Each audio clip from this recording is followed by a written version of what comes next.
محرم کا مہینہ شروع ہو چکا ہے، اس لیے اس مہینے کے بارے میں چند گزارشات پیش کرنا چاہتا ہوں۔ اللہ تبارک و تعالی نے 12 کے 12 مہینے پیدا فرمائے، لیکن خاص مہینوں یا دنوں کو اللہ تبارک و تعالی نے کچھ خصوصی فضیلت سے نوازا۔ ابھی جو میں نے آیت آپ کے سامنے تلاوت کی، اس میں اللہ تبارک و تعالی نے فرمایا کہ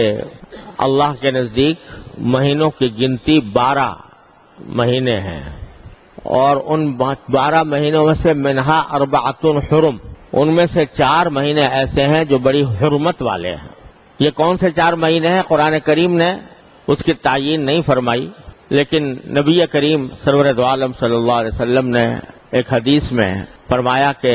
ان 4 مہینوں میں سے 3 مہینے تو پے در پے آتے ہیں، ایک ذوالقعدہ، ایک ذوالحجہ، ایک محرم، اور چوتھا مہینہ رجب کا مہینہ۔ ان 4 مہینوں کو اللہ تبارک و تعالی نے حرمت والے مہینے قرار دیا۔ اگرچہ رمضان المبارک کا مہینہ ان سب سے افضل ہے، لیکن ان 4 مہینوں کا ذکر اللہ تبارک و تعالی نے خاص طور پر اس لیے فرمایا کہ ان 4 مہینوں کی حرمت حضرت ابراہیم علیہ السلام کے وقت سے چلی آتی، اور چونکہ مکہ مکرمہ کے اور عرب کے مشرکین حضرت ابراہیم علیہ السلام کو کسی نہ کسی درجے میں مانتے تھے، باوجود اپنی بت پرستی کے، باوجود شرک کے، لیکن حضرت ابراہیم علیہ السلام کو وہ اپنا مقتدی مانتے تھے، اگرچہ ان کی تعلیمات سے بہت برگشتہ ہو گئے تھے، لیکن بحثیت مجموع حضرت ابراہیم علیہ السلام کی کو اپنا مقتدی مانتے تھے۔ اس وجہ سے رسول کریم صلی اللہ علیہ وسلم کی تشریف آوری سے پہلے بھی جاہلیت کے لوگ بھی ان 4 مہینوں کو مقدس سمجھتے تھے۔ رمضان کا جو تقدس ہے، رمضان کی جو برکات ہیں، وہ نبی کریم صلی اللہ علیہ وسلم کی تشریف آوری کے بعد لوگوں پر واضح ہوئیں، لیکن ان 4 مہینوں کا تقدس حضرت ابراہیم علیہ السلام کے وقت چلا آتا تھا، اور جاہلیت کے لوگ ہر وقت لڑائی بھڑائی میں لگے رہتے تھے، ایک دوسرے کے خون کے پیاسے ہوتے تھے، ایک دوسرے سے جنگیں کرتے رہتے تھے، لیکن جب یہ مہینے آتے تو اس بات کو تسلیم کرتے تھے کہ یہ مقدس مہینے ہیں، ان میں لڑائی نہیں کرنی۔ اس حیثیت سے اللہ تبارک و تعالی نے ان کو 4 مہینوں کو اس لحاظ سے حرمت والا قرار دیا کہ ابراہیم علیہ السلام کے وقت سے ان کی حرمت چلی آتی ہے، اور اس میں جنگ اور جدال کو بھی منع فرمایا گیا ہے۔ اور قرآن کریم دوسری جگہ فرمایا کہ تم کافروں سے بھی ان 4 مہینوں کے اندر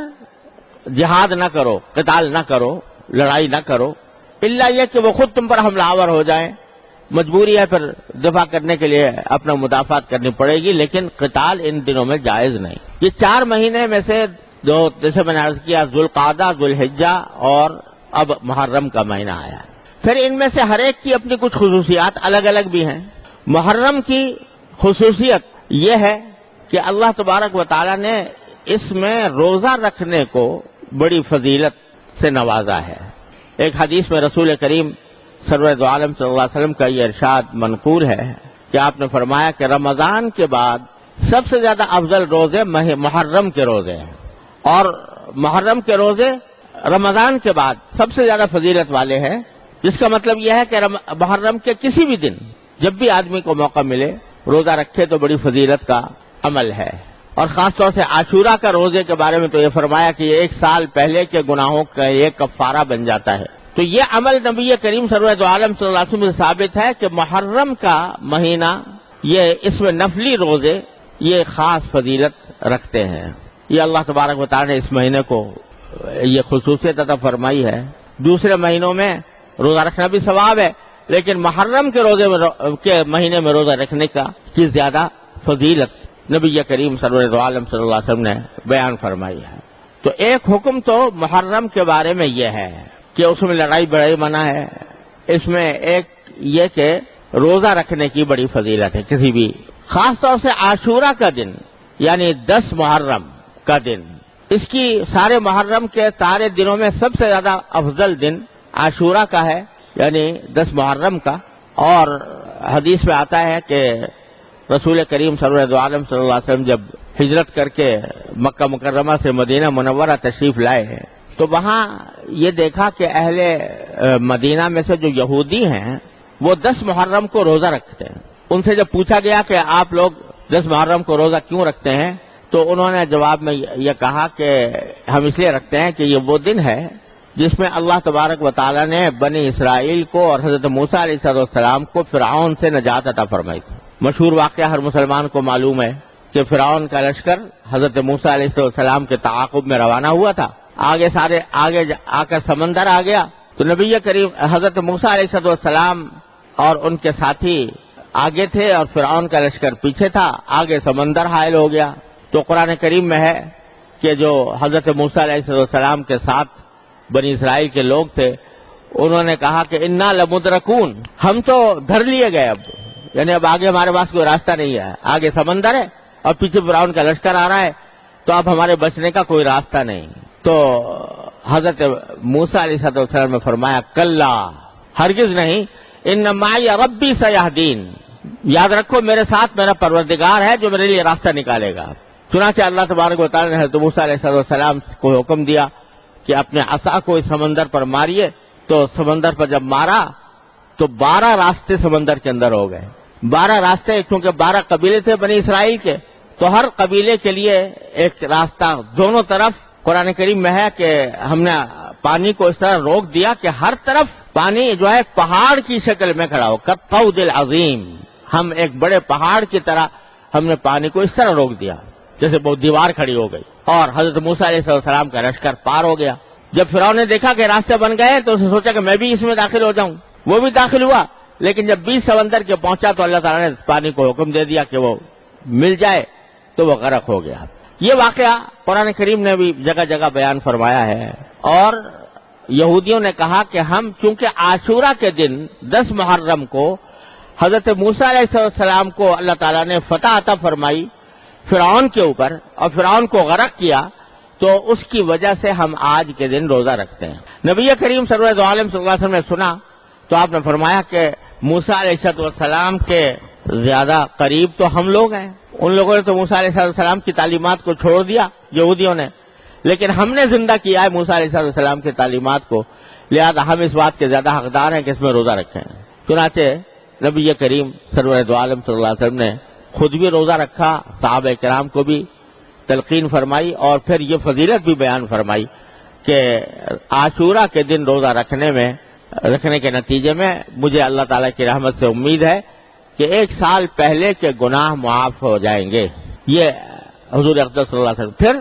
ہوا یہ کہ اللہ تبارک و تعالیٰ نے بعد میں عاشورہ کا روزہ فرض کر دیا۔ اس وقت تک رمضان کے روزے فرض نہیں ہوئے تھے، تو اللہ تبارک و تعالیٰ نے عاشورہ کا روزہ فرض کر دیا مسلمانوں کے ذمہ۔ چنانچہ رمضان کی فرضیت سے پہلے سارے مسلمان ایک فریضے کے طور پر عاشورہ کے دن روزہ رکھا کرتے تھے۔ بعد میں جب رمضان کے روزے فرض کیے گئے تو اس وقت عاشورہ کی روزے کی فرضیت منسوخ ہو گئی، اب وہ فرض نہیں رہا۔ البتہ اس کی فضیلت آپ نے بیان فرمائی کہ وہ روزہ رکھے تو بڑا ثواب ہے، نہ رکھے تو کوئی گناہ نہیں، لیکن رکھنے میں بڑا ثواب ہے، مستحب ہو گیا۔ چنانچہ حدیث میں آتا ہے کہ جب رمضان کو اللہ تعالیٰ نے فرض کر دیا تو اس کے بعد عاشورہ کا روزہ مستحب قرار دے دیا گیا، جس کا دل چاہتا تھا رکھتا تھا اور جس کا دل چاہتا تھا نہیں رکھتا تھا۔ تو اس طرح اس روزے کی فضیلت اب بھی برقرار ہے، باوجود کہ فرض نہیں ہے لیکن فضیلت اب بھی برقرار ہے۔ البتہ رسول کریم سرور عالم صلی اللہ علیہ وسلم نے اس میں تھوڑی سی یہ ترمیم فرمائی کہ یہ فرمایا کہ عاشورہ کا روزہ اگر رکھو تو اس کے ساتھ ایک روزہ اور ملا لو، چاہے تو 9 تاریخ کا روزہ ملا لو، 9 اور 10 ملا کر رکھو، چاہے 11 تاریخ کا ملا لو، 10 اور 11 ملا کر رکھو، یہ زیادہ بہتر ہے۔ کیوں؟ وجہ اس کی یہ بیان فرمائی گئی کہ یہودی جو ہیں وہ عاشورہ کے دن روزہ رکھتے ہیں، اگر مسلمان بھی صرف عاشورہ کا دن روزہ رکھیں گے تو یہودیوں کے ساتھ مشابہت پیدا ہو جائے گی۔ اس مشابہت سے بچنے کے لیے یہ تلقین فرمائی کہ یا 9 کو بھی ساتھ ملاؤ یا 11 کو بھی ساتھ ملاؤ، دونوں کو ملا کر رکھو۔ اس سے یہ بھی اندازہ کیا جا سکتا ہے کہ نبی کریم سرور عالم صلی اللہ علیہ وسلم کو غیر مسلموں کے ساتھ مشابہت یہ کتنی ناگوار تھی۔ حالانکہ مشابہت یہاں کسی بری چیز میں نہیں ہو رہی تھی، روزہ رکھنے میں ہو رہی تھی، ایک عبادت کے کام میں ہو رہی تھی، لیکن اس مشابہت کو بھی رسول کریم صلی اللہ علیہ وسلم نے پسند نہیں فرمایا کہ اس مشابہت کو بھی ختم کرو، اس کے ساتھ کوئی روزہ ملا کر رکھو تاکہ ان کے ساتھ مشابہت نہ ہو. اس سے آپ ذرا اندازہ لگائیے کہ جب نیک کام میں عبادت میں بھی ان کے ساتھ مشابہت کو ناپسند کیا گیا تو جو ایسے کام ہیں جو جن کا کوئی تعلق نیکی اور عبادت سے نہیں ہے اس میں اگر کوئی مشابہت اختیار کرے تو کتنا برا ہوگا. افسوس ہے کہ آج ہم لوگوں نے دین کے اس اہم حکم کو بڑا فراموش کیا ہوا ہے. اپنے لباس میں، اپنے پوشاک میں، اپنی چال ڈھال میں، اپنے طریقہ کار میں ہم لوگوں نے غیر مسلموں کی شباہت اختیار کرنی شروع کر دی. اس کا نتیجہ یہ ہے کہ پہلے تو یہ ہوا کرتا تھا کہ آپ کہیں بھی چلے جائیں مسلمان دور سے نظر آتا تھا یہ مسلمان ہے. اس کا لباس، اس کا حلیہ، اس کا سر سے لے کر پاؤں تک اس کا انداز رہن سہن وہ بتلا دیتا یہ مسلمان ہے. آج کیونکہ مسلمانوں نے غیر مسلموں کی روش اختیار کر لی، ان کا جیسا لباس پہننا شروع کر دیا، ان جیسا طریقہ اختیار کرنا شروع کر دیا، اپنے چہرے ان کے مطابق بنا لیے، تو اس کا نتیجہ یہ ہے کہ پہچاننا مشکل ہوتا ہے کہ یہ مسلمان ہے یا غیر مسلم ہے. خاص طور سے ایسے علاقوں میں جہاں اللہ بچائے جو دین کے پابند لوگ نہیں ہیں وہاں علاقوں میں جائیں،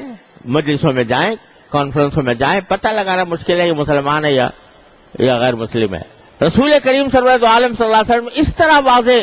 واضح امتیاز قائم کرنا چاہتے تھے کہ مسلمانوں کو دیکھ کر پتہ لگایا جا سکے کہ یہ مسلمان ہے. اس لیے آپ نے اس مشابہت کو ناپسند فرمایا. لہذا فقہاء کرام نے فرمایا ہے کہ تنہا روزہ رکھنا عاشورہ کا اس میں مکروہ تنزیہی ہے، یعنی گناہ تو نہیں ہے لیکن اس سے بچنا بہتر ہے. اور بچنے کا طریقہ یہی ہے کہ یا تو 9 کا روزہ ساتھ ملائیں یا 11 کا ملائیں. اور اس سے جو عظیم اصول نکل رہا ہے وہ ہر مسلمان کو سمجھنا چاہیے کہ یہ مشابہت کا طریقہ کو جو ہم اختیار کیے ہوئے ہیں ہر چیز کے اندر اس کو خدا کے لیے چھوڑے. مشابہت پیدا کریں نبی کریم صلی اللہ علیہ وسلم کے ساتھ، مشابہت پیدا کریں آپ کے صحابہ کرام کے ساتھ، تو